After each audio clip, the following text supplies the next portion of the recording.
नमस्कार दर्शकों, आज हम सुनेंगे धर्मराज जी और सोने की हंस की कहानी। बहुत पुरानी बात है। एक गांव था।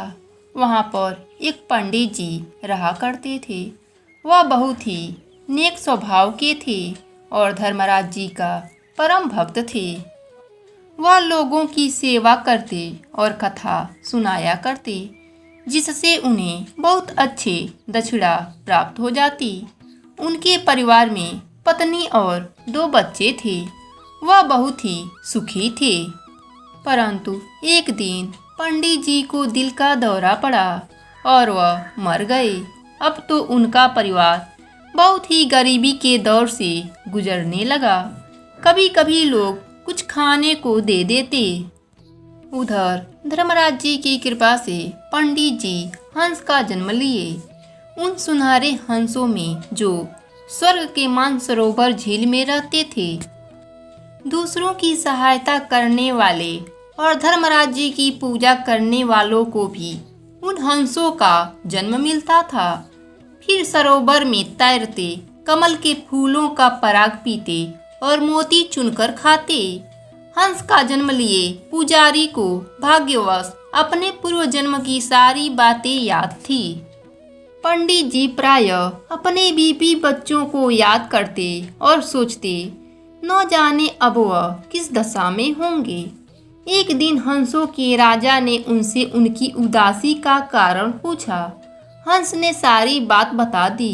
राजा बोले, मित्र, विलक्षण प्राणियों को ही पूर्व जन्म की बातें याद रहती है।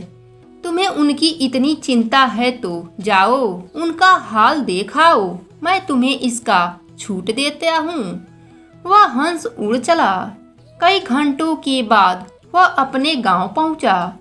गांव के मंदिर के ऊपर पहुंचकर वह मंदिर के बने अपने छोटे से मकान के छत पर उतरा। नीचे उसने जो दृश्य देखा, उसे देखकर उसकी छाती फट गई। बच्चे चिथड़े पहने धूल में लौट रहे हैं और माँ से खाना मांग रहे थे। उनकी माँ फटी साड़ी पहने, बाल बिखरे, अपने भाग्य को कोस रही थी। तभी हंस नीचे उतरकर आया और कहा, मैं आ गया हूँ, अब तुम चिंता मत करो। बच्चे और उनकी माँ हैरान होकर सुनहरे हंस को देखने लगे। उनकी समझ में कुछ नहीं आ रहा था। हंस ने अपना रहस्य खोला, अपनी सारी बात बताई और कहा, मैं तुम्हें सोने का पंख दूंगा, तुम उसे बेचकर अपना भाग्य बदलना।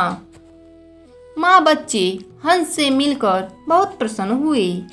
हंस विदा होते समय एक सोने का पंख गिरा गया। विधवा व बच्चों के दिन बदले। पहले जरूरी सामान आया, जिस किसी का कर्ज देना था उसे दे दिया।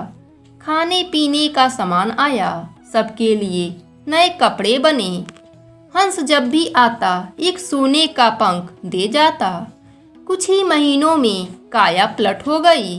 विधवा ने आलीशान मकान खरीद लिए, रेशमी कपड़े और ढेर सारे जेवर बनवा लिए और ठाठ से रहने लगी। अब वह स्वयं कोई काम ना करती। उसने एक एक करके कई नौकर भी रख लिए। बच्चे राजकुमारों के तरह रहने लगे। अब हंस को महीने में केवल एक बार आने की आज्ञा मिलती। स्वर्ण हंस ने एक दिन विधवा को समझाया, तुम सोच समझकर खर्च करो। अब मैं कुछ महीने ही आऊँगा, फिर नहीं आऊँगा। हमारे राजा हमें अब आने की आज्ञा नहीं देंगे। इस बार हंस आया तो बोला, अगली बार मैं अंतिम बार आऊँगा, फिर मुझे हंसों के बीच ही रहना होगा। अब तो विधवा बहुत चिंतित हुई कि हंस नहीं आएगा तो सोने के पंख और नहीं मिलेंगे। ठाट बाट की जिंदगी कैसे चलेगी। नौकरानी को भी ऐसो आराम की आदत हो गई थी। तनख्वाह भी अच्छी मिलती थी।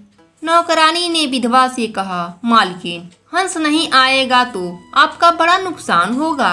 आप लोग फिर से गरीब हो जाएंगे। ऐसा करिए, अगली बार हंस आए तो उसे पकड़कर उसकी सारी सोने के पंखों को उखाड़ लीजिए। ढेर सारे होंगे, फिर सारी उम्र आपको कोई चिंता नहीं होगा। आप अभी जवान हैं, चाहो तो विवाह कर लेना। नौकरानी की बात सुनकर विधवा लालच में आ गई।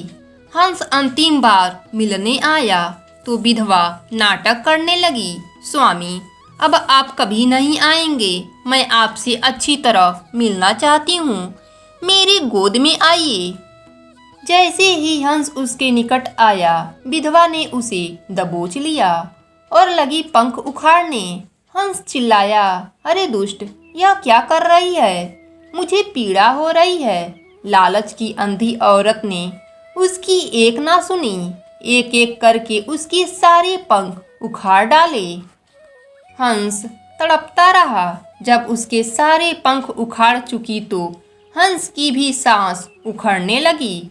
वह मरते मरते बोला, लालची औरत, तूने मेरी जान ले ली। तुम्हें तो धर्मराज जी नरक में भेजेंगे और तुम्हें यह नहीं पता कि मेरे पंख सोने के तभी रहते हैं जब मैं उसको स्वयं दान करता हूँ, वरना वह साधारण पंखों में बदल जाते हैं। अब देखना अपनी करनी का फल। इतना कहकर वह हंस मर गया। विधवा ने पंखों की ढेर की ओर देखा। वह सचमुच सफेद पंखों में बदल गए थे। अधिक लालच का फल हमेशा बुरा ही होता है।